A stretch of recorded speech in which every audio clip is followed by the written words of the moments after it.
It began as an ordinary evening in Delhi. A young woman, a 23-year-old physiotherapy student, boarded a private bus with her friend after watching a movie. They laughed, shared snacks, and expected to head home safely. But that night would go down in history, not for what they planned, but for what was about to happen. Inside the bus, the atmosphere changed. It was supposed to be a public ride, but what awaited them was a trap.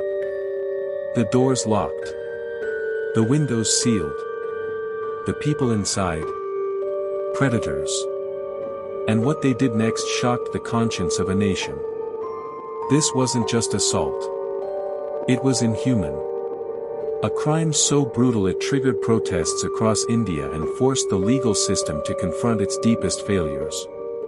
But behind the headlines and media frenzy lies a much darker truth, a truth about power, silence, and a society struggling to protect its most vulnerable. December 16, 2012. Jyoti Singh and her friend Awindra were walking out of a movie theater in Socket, a commercial hub in South Delhi. They couldn't find a regular auto rickshaw, so when a private white bus stopped and offered a lift, they hesitated, then got in. There were 6 men on board, including the driver. At first, everything seemed fine.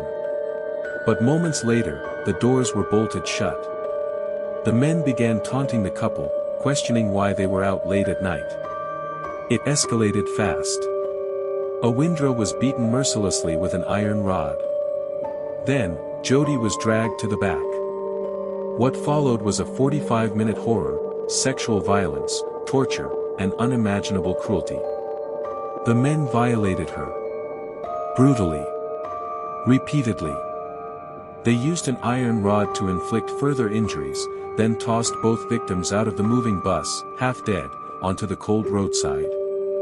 No ambulance. No immediate police help. For nearly an hour, they lay there, bleeding, broken, and barely breathing. When Jyoti was found and taken to the hospital, doctors were horrified. Her internal injuries were so severe, they were unlike anything they'd seen before. She fought for her life with unimaginable strength. The country held its breath. If stories like this make you feel something, if you believe they deserve to be told, remembered, and never repeated, then hit that subscribe button. This is Street Whispers, and your support helps us dig deeper and shine a light on the darkest corners of history. News of the crime spread like wildfire. Candlelight vigils lit up cities. Thousands took to the streets in fury and sorrow. For days, India erupted in protest. People demanded justice, harsher punishments, and safety for women. Politicians were forced to respond. New laws were drafted, fast-track courts were promised. But the real question lingered: why did it take something this horrific to wake the nation up? How many others had suffered in silence? Jyoti, battling infection and multiple organ failure, was flown to Singapore for treatment. She died on December 29, 2012. Her death was met with nationwide mourning. Her identity, once protected by law, was later revealed by her parents, not out of shame, but defiance. Her name was Jyoti Singh. And they wanted the world to remember it. The 6 men were arrested quickly. 1 died in prison. 1 was a juvenile and received a lighter sentence. The remaining 4 were sentenced to death. It would take 8 long years. But in March 2020, they were finally executed. Yet, despite the legal victories, many argue that little has changed. Harassment, victim blaming, and delayed justice still plague survivors. In Jyoti's name, many continue to fight for real reform, cultural change, and a future where women can walk safely at night.